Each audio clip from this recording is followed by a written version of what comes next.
Perencanaan adalah upaya sistematis untuk mencapai tujuan masa depan dan cara mencapainya dengan cara mengambil keputusan yang tepat. Proses perencanaan umumnya meliputi: yang pertama, identifikasi masalah; yang kedua, pengumpulan data; yang ketiga, perumusan tujuan; yang keempat, alternatif solusi; yang kelima, perumusan rencana; yang keenam, implementasi; dan yang terakhir adalah monitoring dan evaluasi. Kenapa sih kita butuh perencanaan dalam pembangunan supaya pembangunan gak berantakan dan lebih tertata agar lebih nyaman, aman, dan damai? Nah, kita juga bisa memakai sumber daya yang terbatas yang lebih tepat. Nah, perencanaan juga berguna karena di dalam pembangunan kita sangat membutuhkan perencanaan agar suatu pembangunannya lebih nyaman, aman, dan damai serta lebih tertata.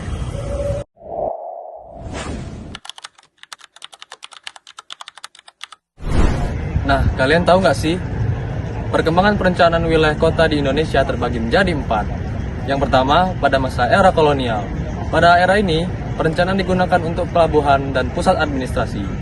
Yang kedua, pada tahun 1950 sampai 1970. Pada era ini, perencanaan digunakan untuk pengendalian pertumbuhan kota.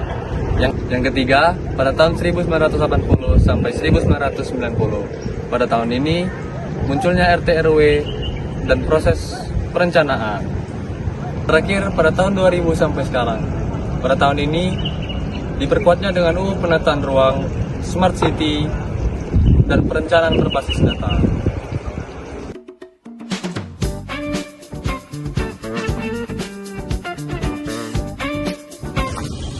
Halo semuanya, di sini saya akan memberitahu apa aja sih profesi perencanaan wilayah dan kota itu. Oke.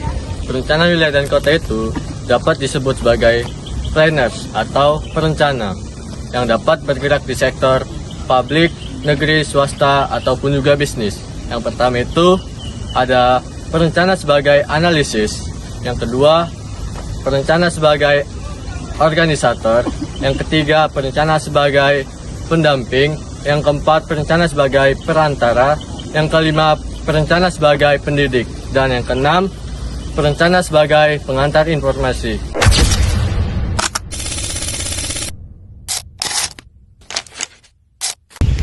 Perbedaan ruang lingkup wilayah dan kota memiliki 4 aspek. Aspek yang pertama ada skala. Skala dari perencanaan wilayah itu besar, mencakup kabupaten dan provinsi, sedangkan perencanaan kota itu kota atau kecamatan.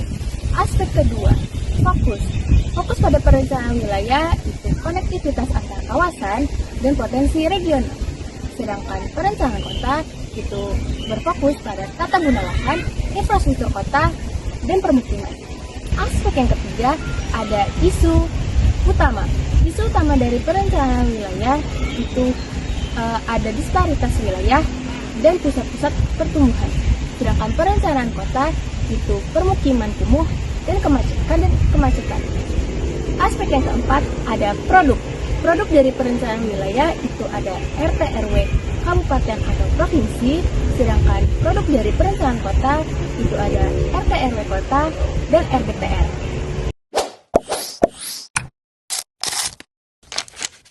Perbedaan substansi, kajian, dan produk perencanaan wilayah versus kota. Untuk perencanaan wilayah, analisis potensi wilayah dan struktur ruang regional. Contohnya, RT RW provinsi atau kabupaten. Untuk perencanaan kota, penataan ruang kota, dan zonasi. Untuk contohnya, RDTR dan RT RW kota.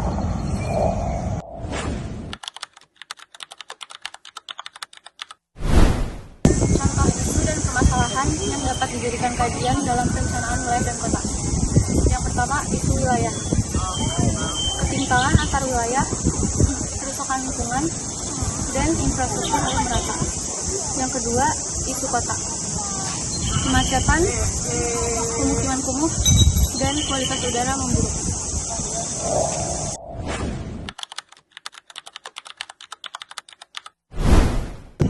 Dari mata kuliah dasar PWK, saya paham bahwa perencanaan itu tidak hanya belajar tentang menggambar peta, tetapi juga mengatur tata ruang wilayah dan tata ruang kota.